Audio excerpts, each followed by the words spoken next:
Okay,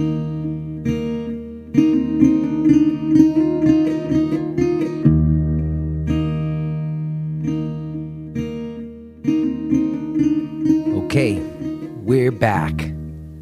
Hello, whoever you are that's listening. This is Yoga Talks Podcast. My name's Jay Brown.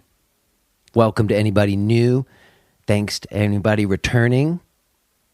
First, off the bat, I want to say to you that the dream is still alive, my friends. The dream is still alive. And I believe that I have some of you to thank for it.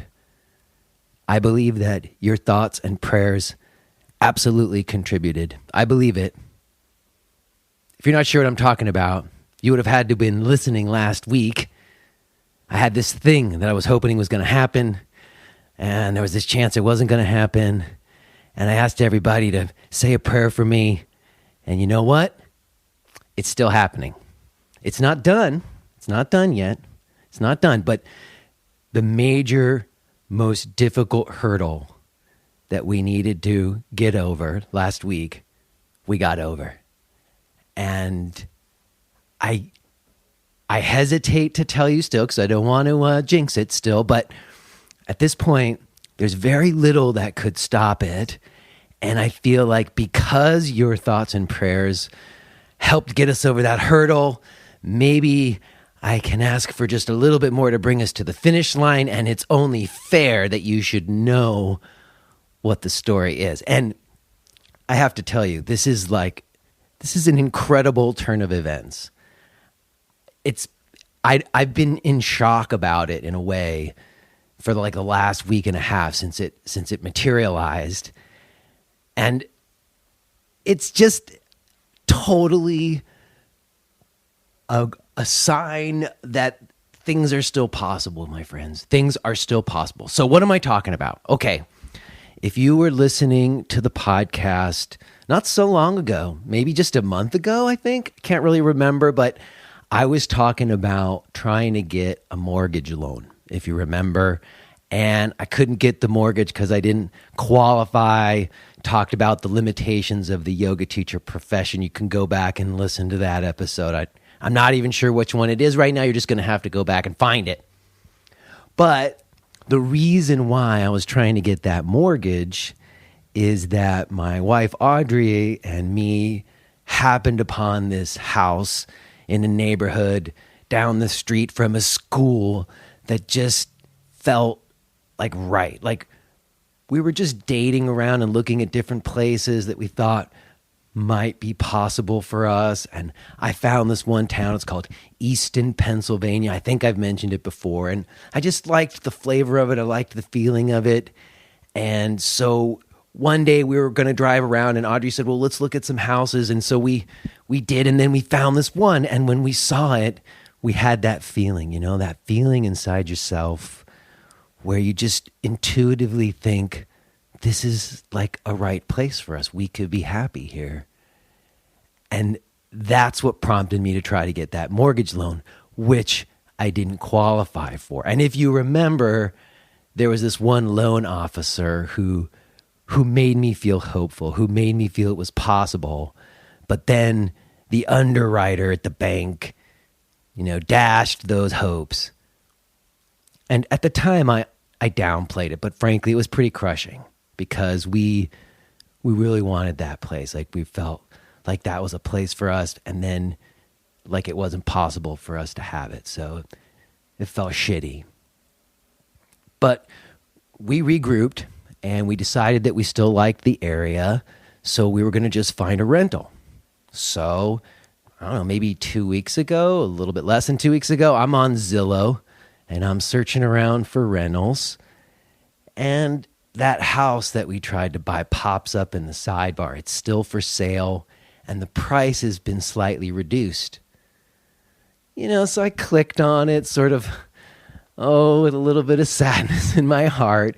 And there was a little window there on the sidebar that says contact selling agent. If you don't know if you've ever been on Zillow before, but you just put your email in, a message, and you hit send. It's like kind of anonymous form.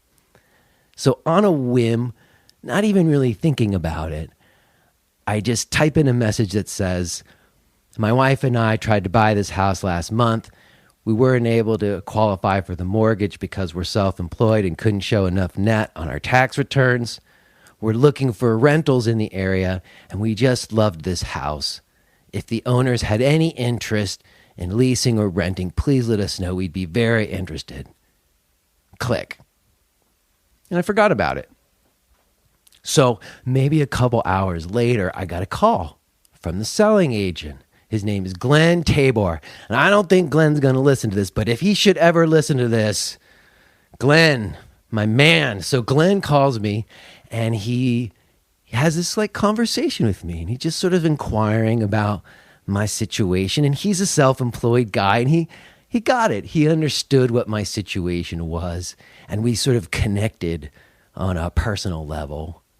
And then at the end of the conversation, he says, well, I don't know if they're going to want to do this, but I'll ask them. And I said, thanks, man, appreciate it. And then the next day, I get another call from Glenn. And he says, well, Mr. Brown, they're not interested in renting, but I think you might be able to buy it.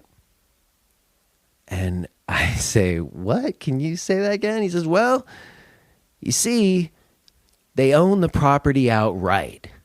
They bought it in a foreclosure, and so there's no mortgage on the property, so they can just hold your mortgage.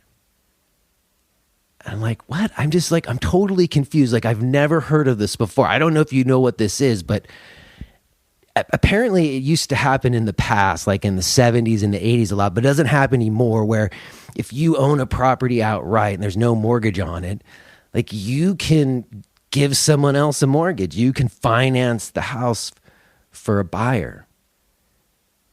So basically, I don't know if you've been listening to this podcast, I've been talking about how I'm interested in how we can do business in a more peer-to-peer way and in a more mutual aid kind of way. If you listen to my podcast with Douglas Rushkoff, I've got it from him. And this is the whole idea that we could work together, that we wouldn't be beholden to corporations. And suddenly, here it is. This is like the perfect example.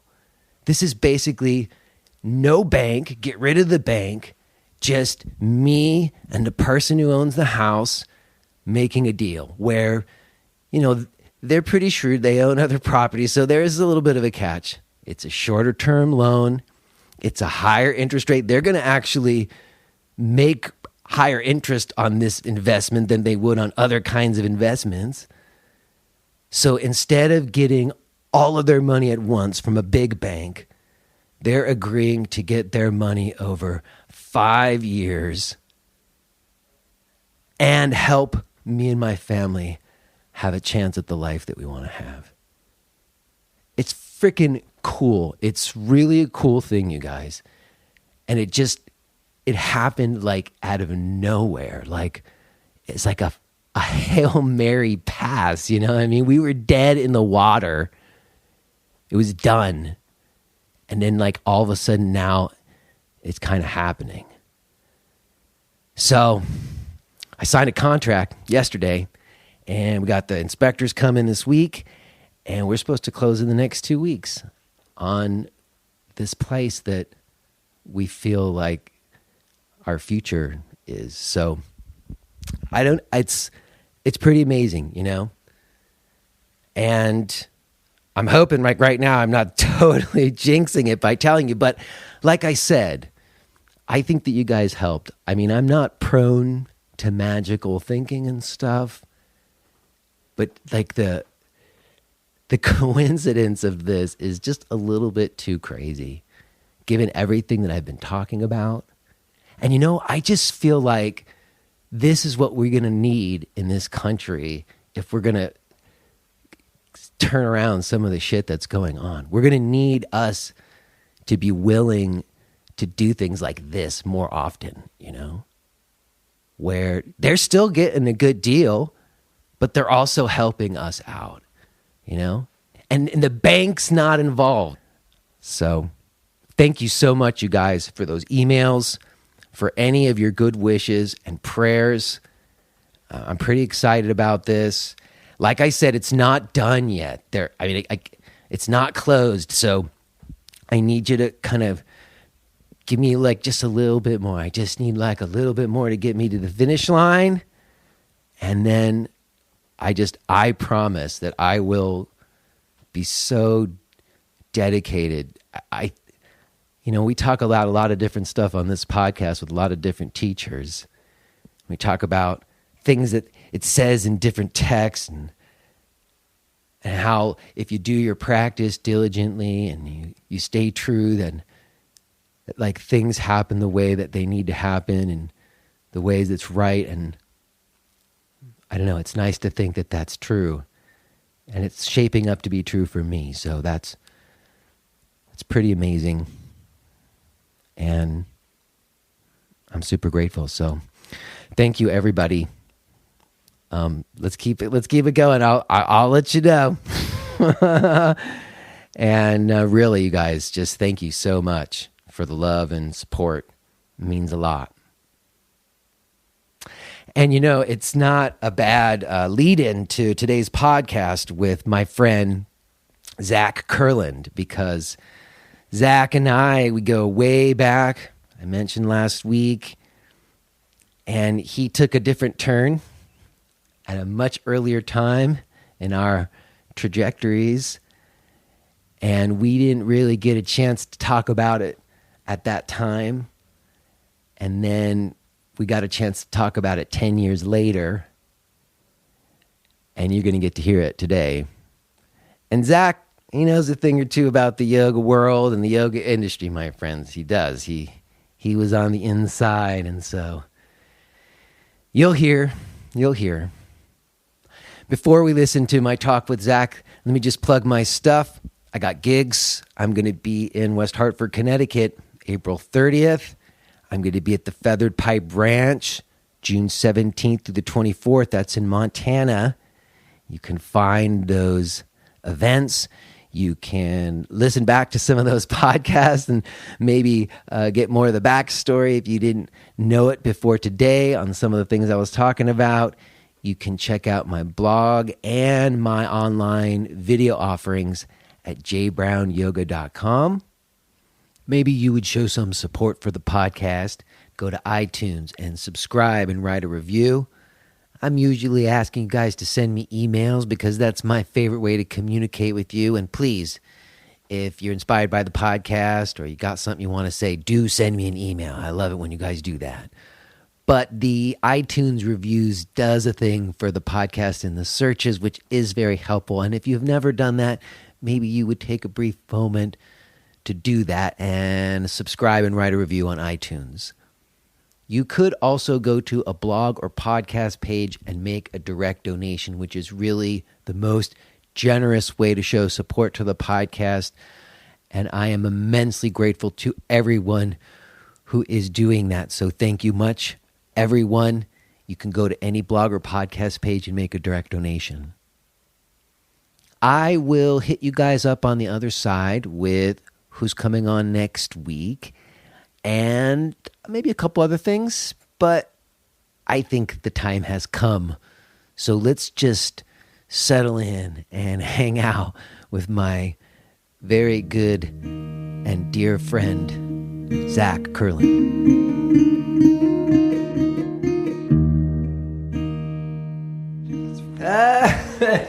Well, it's crazy to be sitting here with you. Me too. I think there's so many like convergences for me. One, like the last time we were around each other was a kind of a crossroads time, I think, for both of us. And then now is also a crossroads time for me personally. I don't know. I'm not in touch with you, so I don't know where you are. Yeah, I think it definitely is. Feels like something, a whole period of time's happened and you didn't even know it was a period until now. It feels like, it already feels like we jumped into another period, and it's like, it's easy to say the election. But yeah, my entire perspective has shifted. Yeah, and I don't know if it's that or not, or just the way things converge. Again, I'm up here at where you work, which is in like the theater district. Yeah. Which is exactly like when I first got to New York in like 1990. I used to go to theater school at Playwrights Horizons Theater School in 42nd. And then when I would get out, I would just walk. Like, I remember walking around up here, like the first time I got to New York. And so being here now, and then you reaching out to me after you heard the podcast, and you're like, hey man, let's talk. And I was like, yeah, I totally got to talk with Zack. So, I mean, it's great to be up here. Thanks for having me. Yeah, man. Thanks for doing it. And like, you know, it's old friends. I haven't seen you forever. I know. And you said to me a long time ago, like, if you ever wanted to teach or whatever, yeah, call you, reach out to you, and that meant a lot to me to hear, actually. Oh, cool. Because I snipped it, and who fucking cares? But it was nice to have, like... Well, that's one of the reasons I really wanted to talk to you and bring you on the podcast, because you and I were on parallel tracks at some point at a really formative time, which this podcast has talked a lot about, this like burgeoning yoga New York scene. You were right on track, and in certain ways you were like a couple steps ahead of me. You started the Breathing Project, which we can talk about. You had a book. You had Morning Yoga Workouts. You had morning, which is still on Amazon. You could go get it. I know. I freak people out with it still all the time. It's like you're in this new life. Every time you're like, I had a former life. Here you go. It's like the random, it's like, you go around the circle in the meeting and people are like, well, tell us something about yourself that like would just be completely unexpected. And you're like, I wrote a yoga book. And they're like, yeah, well, I could kind of see that. And then they're like, yeah, it's like the most corporate Melba like it's the most vanilla yoga book cover you've ever seen in your life. I was like, I think there's some... yeah, it's not a picture of you. It's not. That said, I had no control. None. Yeah, we'll get to that. Yeah. So, all right. So, at that time, you made a choice. As far as I could tell, you made a calculation. You're like, I'm going to bail on this yoga career thing. And, in a way, I sort of wonder, I wonder about the decision, how much of it was, just, personal, how you were feeling, and how much of it was, you saw the writing on the wall, I both, all of the above, kind of felt like the universe was just pushing me hard, and where I needed to go. It was really uncomfortable at the time. You were totally set up. You had a whole thing. Yeah, it was not an easy transition, and it wasn't like oh my, I don't, the universe made it imperative to make the choices that I did, and then deal with some of the choices that were made, and also things that just happened and were no one's choices. You just happenstance, and then you wind up, you start the day here and you end up there, and you're like, you're never going to be at the same at the end of it. You're just like, yeah. That's so. Let's track back then and bring everybody else up to speed where I started as. So I remember when I met you, it was through Mark, but you were already teaching, right? Were you already into yoga? Mark wasn't your first yoga, was he? Mark was, no. I mean, I kind of started off, actually, I was really sick in my 20s. I was in a band, I was in a rock band. Okay, you were in Sweet Diesel. Yes. Oh, yes. See, that's something else we have in common. Before I got into yoga, I was a bass player, but I wasn't in a band. I was in some weird Avant band, but you did that. How many years were you do Sweet Diesel? 7 years. Yeah, and you guys toured, and the last 3 or 4 were full on, touring all the time and making records, and it was. I mean, we're doing things to ourselves. So it's lucky no one's dead. Yeah, I have. It was rough rambling. I understand. Yeah. I got an inflammatory condition. By the time you were done with Sweet Diesel. Yeah, well, actually, that was what sort of the universe pushes you where you go. I was towards the end of Sweet Diesel, I got an inflammatory condition, and that sort of was I'm gonna die if I keep doing this. I just wrote that recently. Pain has a funny way of changing your mind about things. Yeah, I got to get off the train, and it again, that wasn't similar. These junctures aren't so the transitions change is not easy nor pleasant. So it's just you could be in this band. Maybe I could have, but I think it would have killed me. Did the band carry on, or did the band for a little while? Yeah. I mean, we might have been out of steam. Maybe we wouldn't have. I mean, yeah, but you left it because you were sick. I left because I was sick, and I went to Arizona to get after like running the gamut of like Western meds, I went to Arizona to meet Andrew Weil. Oh, okay. Like saw his PBS special, read Spontaneous Healing, like hopped in a van because we had a van and like drove. I see you met him in person. Yeah, the beard and all. The whole thing. I mean, I met him for like 5 minutes. He's, okay. He's a showman as much as any other cult of personality is a showman. Like, it's really important information at a really important time. Mm-hmm. And like his team, it was like a team of doctors, and he was sort of like just came and met you, But I was there for 2 months in Tucson, and that's where I started doing yoga. Okay. Because I was a hardcore kid, and I started going for Krishna meals at the Krishna Center. Oh, so you started going for meals at the Krishna Center before you went to go see Andrew Weil? No, while I was there. It was like Arizona had like, just being in a punk rock hardcore band, it's like, I was never into Krishna stuff, but I always had friends that were, and like, that's you a just weird... go to like hardcore kids and Hare Krishnas. Like, yeah, I'm saying that's a weird marriage, but I guess there is one kind of like skinheads, hardcore kids, and Krishna consciousness. It's weird. Actually, like, one of my like, there was a guy who was in another band and he played drums, and he used to work at Prana Foods in the East Village. This guy, Vinny. Prana Foods on 2nd Avenue. I remember when I first got into yoga, that was like, that was like the place. That was the place to get food. And Vinny Signorelli, who was the drummer of the Unsane, used to be really into Krishna stuff way back when. So like, looking back, when I was on tour with the Unsane, and I was getting like tidbits of wisdom from Vinny Signorelli, who was like 40 years old when I was like 24. He was old. So he was one of those dudes. He was like, who gave you the wisdom. Yeah, he wasn't one of he actually like.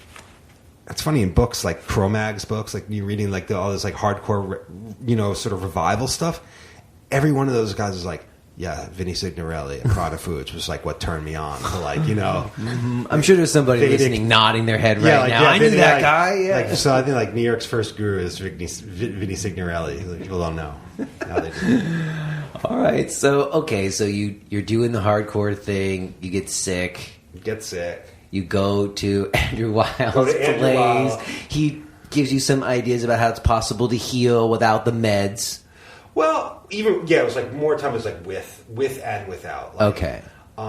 Went to went to a yoga class in Tucson. Like, go to yoga. My mom came out there. She just wanted to make sure I wasn't like get into a cult. Yeah. Well. So like I went to one yoga class. Actually, she had to force me to go to yoga class. I didn't want anything to do with it. I was like, ugh, I'm just miserable and leave me alone. So she took me, and I felt like really good in this.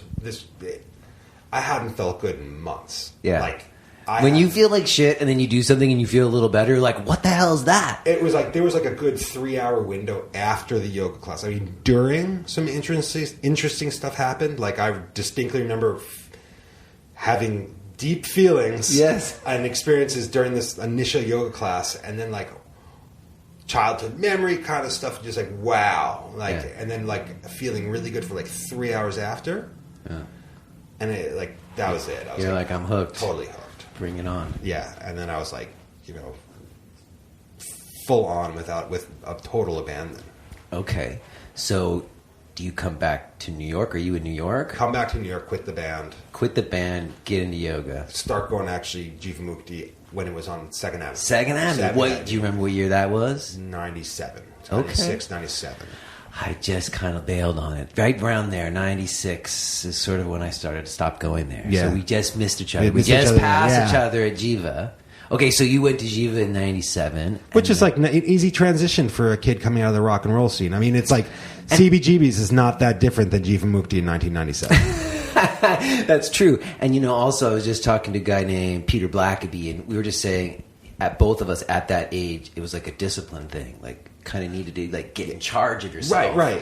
And that practice was helpful in that regard. Well, it was like, it sort of brought the ethos of the East Village and like the ethos of punk rock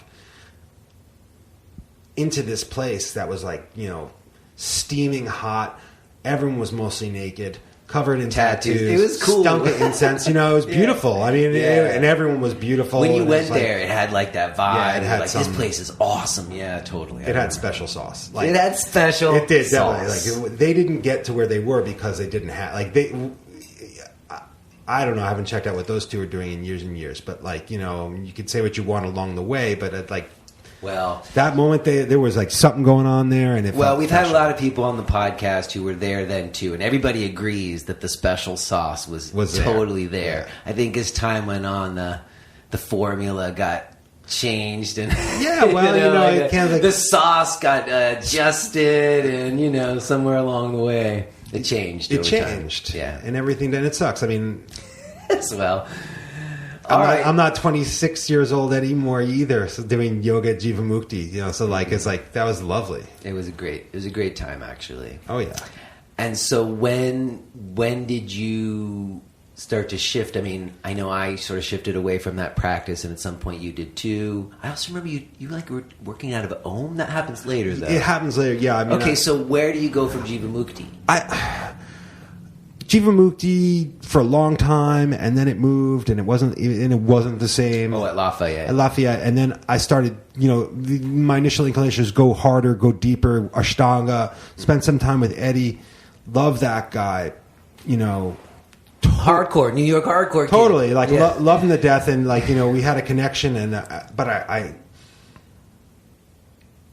had this inflammatory condition, so like. The harder I went, the hotter I got. I mean, it exacerbated. It actually, I felt good during the doing, but I actually felt like crazy inflamed with the stuff that was bugging me the rest of the time. Like while you do it, and like right after, you're like, then it would wear off, and then you got to do it again. Yeah, I mean, I get into like a cycle. Yeah, and like the stuff that was inflamed that had been bothering me was getting exacerbated by like the intensity of it's cranking it. It's a different thing. Yeah. Inflammation doesn't always respond well to overexertion. No. And fatigue. No. And it was hard to actually be like, I'm not going to do Ashtanga. Like I'm not one of the few. It's like the Marines of, it's like spiritual Hinduist Marines of yoga. Well, when it came out, I remember when it hit the scene, it was like, kind of like the coolest or whatever. How pure could you get? And actually, Tommy Joyce was alive, and he was pretty close to that.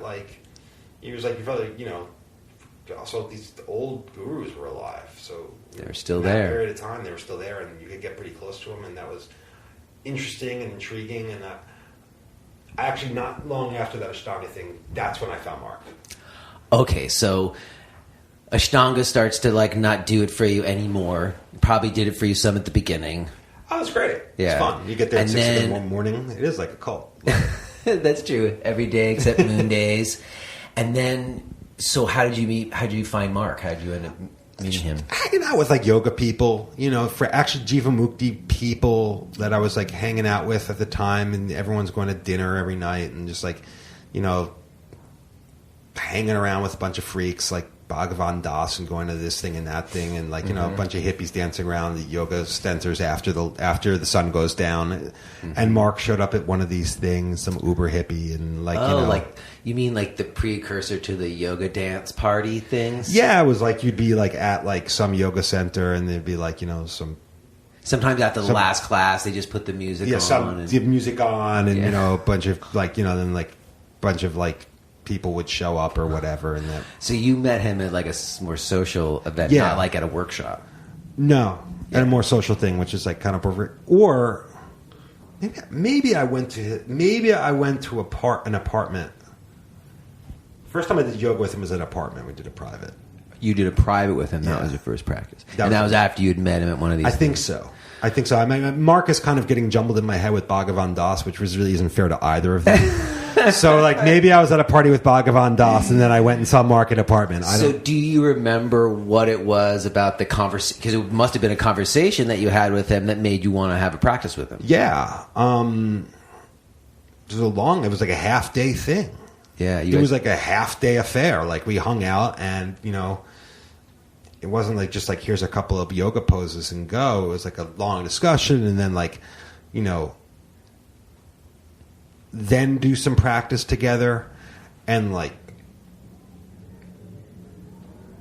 way Mark made me practice was just after you do that for a few minutes, you're just gonna start feeling it in your head, all that oxygen with the breathing. You're like, oh my God. Like, so you're like, I'm feeling incredible. And I'm like, having this yoga epiphany, and I walk out of there with this private practice and this new, hippie guru friend. Well, he's pretty mind-blowing, especially coming from the practice that we're coming from. Yeah. Like some of the basic tenets of what he puts forth as what yoga is and why you do it was pretty radically different than what we'd been coming from. I think, though, when that sort of more humanistic, authentic, like just approach to life, and yoga being a part of that resonated. Like it was felt really true the first time I heard it, because and in some ways, like I would have loved.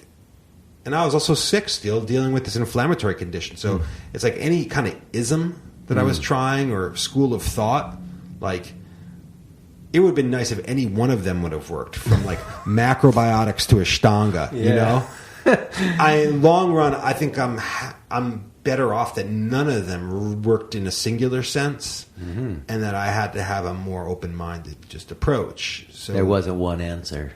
No, it was like no answer. All right, so you start practicing with Mark, and I imagine, like I did, that did sort of open up lots of new possibilities. Yeah, and then I started hanging out with you. That's when we started going to like those weekend workshops there, and then there's like a new batch of then there's like this new group of people started to sort of gather around. There was way, it was less sexy yoga dance and a little nerdier, but yeah. Well, we were getting into it. Yeah, and I guess I just know for me that there was just something about going from a practice that was always about like trying to go farther and harder to like, nurturing intimacy, that was sort of what was needed. Like after I had some discipline, like we said, we did that stuff to have discipline. At some point, that discipline kind of turned around on itself and ended up being us just like killing ourselves. Well, it's like you just replaced something else. It's like you're just like, okay, same pattern, different medium. Yeah, now I'm just like filling time with the obsession. I mean, and it was fun. We could young enough to handle it. We got away with it some. I hurt now because of it. Yeah, I messed up my knees pretty bad. Like my knees, and I got a thing in my neck. So there's like, I definitely really can't do headstand anymore at all. Haven't for years. I don't. I took it out of my pantheon a while back. I don't know. We could get to poses, but it's just like carrying on these injuries from being extreme that won't let you do even some of the more foundational, fundamental poses that I wish I could do every day. See, but now I'm like, I don't even. The foundational fundamental poses are the ones that you would do for you, like exactly. Those are the only important fundamental foundational poses that you would need to do. Right. Well, if there was exactly that's all true. It's been a long process. Even still, I still hold on to like certain aspects of like having everybody do everything. Like, I don't have to, because that goes back to where you started with him, which was much more. He'd make you do those inversions and be like, you're doing. I know. I still debate, and that's just because that's what he was taught. But I have an issue with headstand, especially with people. It's not the right pose for everybody. I think. He didn't help with that either. He's like, you do this and you realize something. Well, there's something there's some special sauce in this thing, and I think that there is. You just it sucks to have a herniated cervical vertebrae. So it's like See, but that's my debate with him. But I guess. Oh, like what's so special in there that you're going after? I don't. I think that there's a special sauce in practice, but I don't think it's specific to poses. I happen to agree with you, maybe except for that one. What, the headstand? Yeah, there might be some drippy stuff coming down if you if you hit the button just the right way, you might get some of that the special nectar. The special nectar comes down through your vagus nerve to your perineal gland. Exactly. I totally get it. It's a glandular thing. Actually, that was another thing with Mark. He had me reading he had this guru, Yuji. I met Yuji. You met Did you Yuji? meet Yuji? I did. And that guy was like totally punk rock. He was fucking awesome. See, that's what I also wanted to get to. Like when I met Mark and you met Mark, he was like way more like. I don't know, I want to say hardcore or radical about the way he spoke about things. Like, as time went on, he was doing the circuit, more. But that time he was in a real UG mode. He was just like kind of saying, all this stuff everybody's doing is bullshit. Yeah. And we were like, it is. Into it. It was totally hardcore. And UG was the influence. As time's gone on, I've pressed him because over the years he didn't talk about UG. He was always talking about Krishnamacharya because everybody knew who Krishnamacharya was. Yeah. But a lot of what he teaches is UG influence for sure. And now he says that more because I pressed him. I remember sitting when he would say something. I was like, is that from Krishnamacharya? Is that from UG? And he'd be like, oh, that's UG. And I'd be like, see? Because he, like you said, he was like, that was something to him. I only met him once at a hotel room, not too far. Yeah, the hotel room, not far from here. Pennsylvania Hotel by Penn Station. Went and met him. Maybe we were there at the same time. Maybe. Was Carl Harwitz there that time? I'm sure, yeah. Okay. I'm sure, like, every... Because I remember Carl was there. I don't remember you were there. I think it was like, he might have even told me, like, what are you doing here? Like, why are you wasting your time with an old man in a hotel room? What do you think you'd get from me anyway? Yeah. And you're like, I don't know. That's a pretty good point. Like, what am I I've just gotten into this habit of going around New York City to various destinations and sitting with, as many aged Indian people as I can.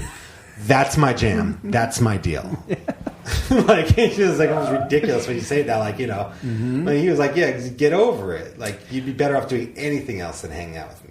I really remember him doing that similar thing. And I also remember it specifically around certain yoga things. Like, there was like a group of people sitting around him. And I remember they would ask questions. And he would say, I don't want to answer any questions. And then someone would ask a question about the sutras. And I'll never forget, he said, Patanjali was just an academic. He never did any of the things that he wrote about. And I was like, what? It's like blasphemous. Yeah, that's an interesting line because the Patanjali, there was the first yoga experience, the one that mattered. There was no isms at all. Yeah. There was no, there was no books. There was no, there's no adherence to any, there was no blasphemy. Mm-hmm. I guess that's, where it was all getting to. Like, well, I do think that he presents an idea about the world or life that, to me, spelled a very different approach to yoga practice. Like, if I don't have to get anywhere and nothing needs to be done, then why am I doing this? Right. So why am I here in this room talking to you? Why am I doing these breathing and moving exercises? And that inquiry led to some really good things for me. I think so, too. Yeah. I think for me, too. You had to ask yourself, Yeah. It wasn't just do 5 of these and 5 of these and 2 of these and have this alignment. Or striving towards some, Herculean spiritual, quest, which was, fun to imagine that you're on. You read these books Autobiography of a Yogi, and you're like, that's why you're sitting in a hotel room with that dude, because you read that and you're looking for those special people too. So have someone say there are no special people. Yeah, that's what it felt like to me. Like, I'm climbing this mountain. I'm never getting to the top of this mountain. I will just keep climbing this mountain. And then meeting Yuji and Mark kind of turned it into, oh, what a relief. Like, instead of climbing the mountain, it was like a load off. Right. Like, oh, I don't have to do all that. I mean, I went right off to India for 6 months, right? And lived there with a hardcore martial artist guru who had a major sage complex and Okay, so what's that? Who you went and lived with a guy in India, and how did you find him? There was an article in the back of Yoga Journal. And, I was still, at the time, it took a few years to get this inflammatory thing under control. So you're still struggling with it. I'm still looking. I'm dealing with this thing for years. Mark helped or not? Yeah, he did. And Mark was definitely pushing me to just get back into life. Mark I met him right before I went to India, and he's like, don't go. Just go anywhere else. See, that's what I'm saying.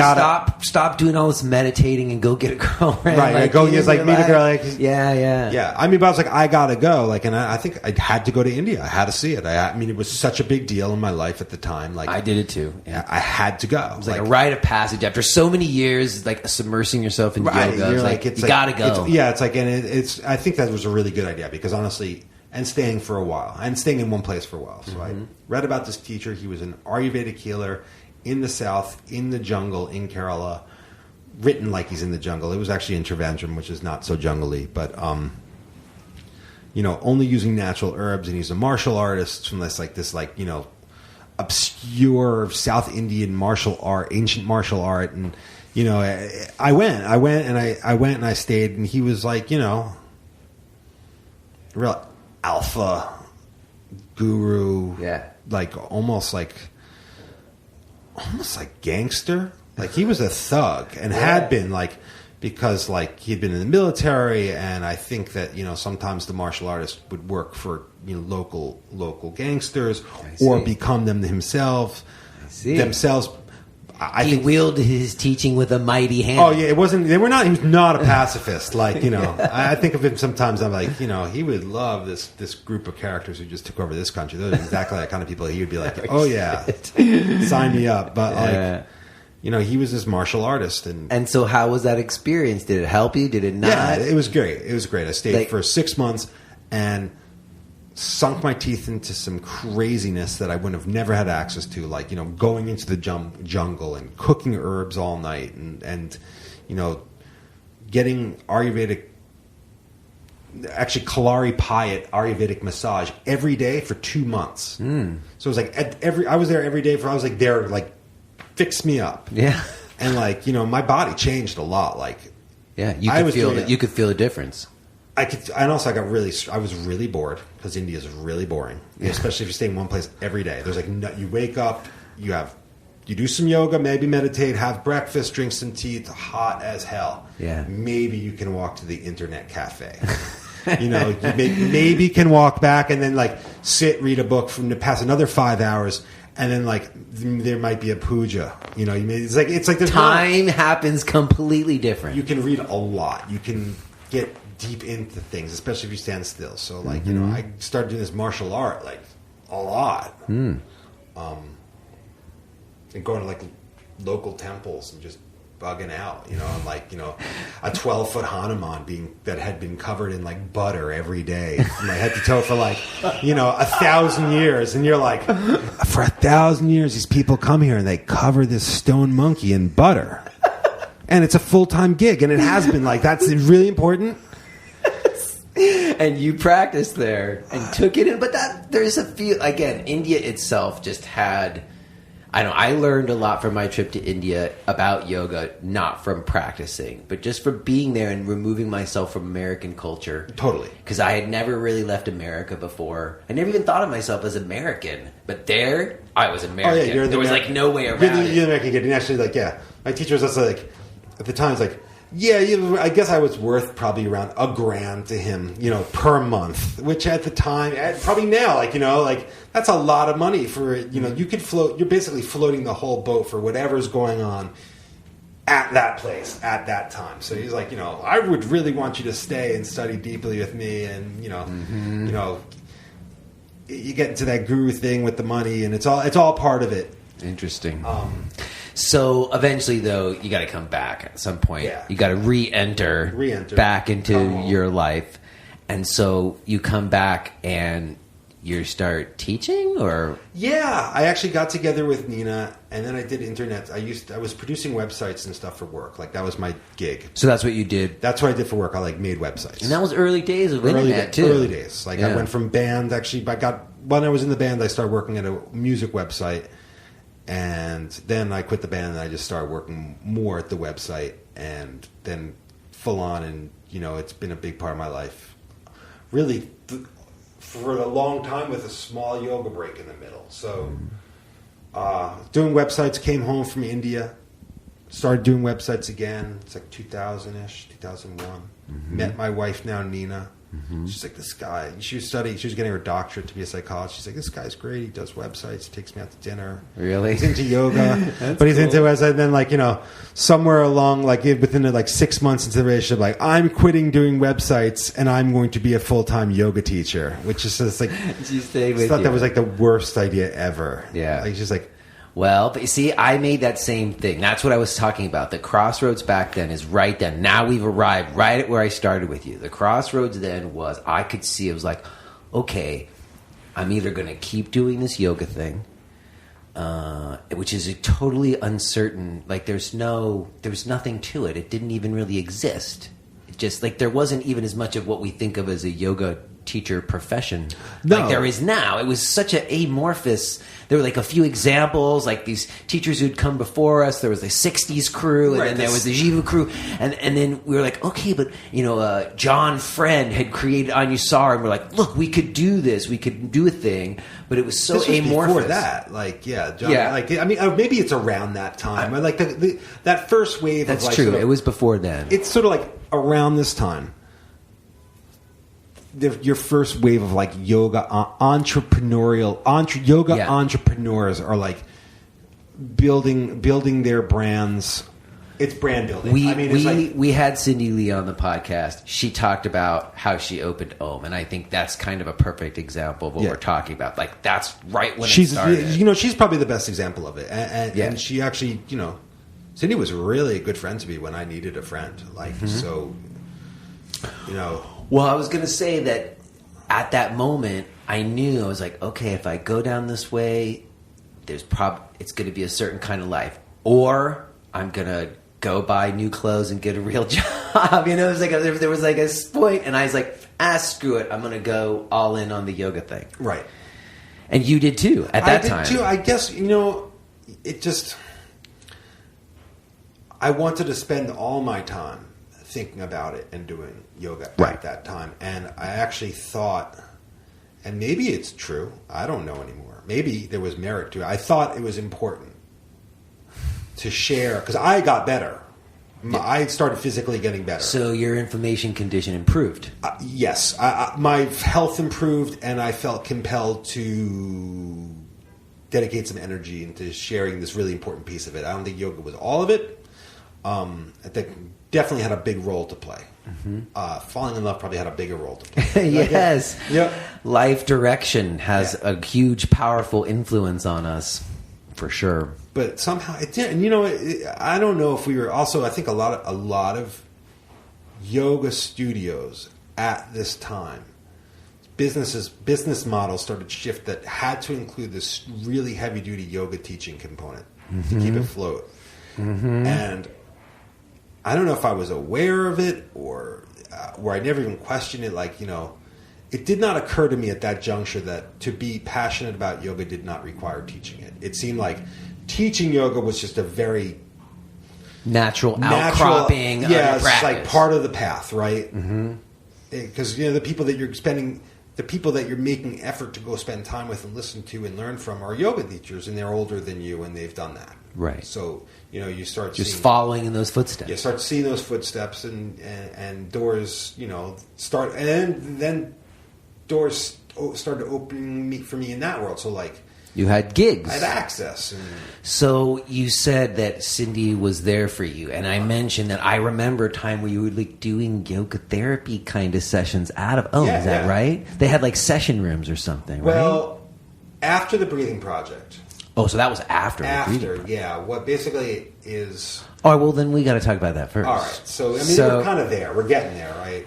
Yeah. So, okay. So now we both transition out of the Ashtanga. Yeah. Yuji and Mark have their influence. And then it's right around when things start to kind of really pick up steam in terms of the commercialization of yoga, and things start to The yoga journal circuit is getting full blown. I mean, that's it's right.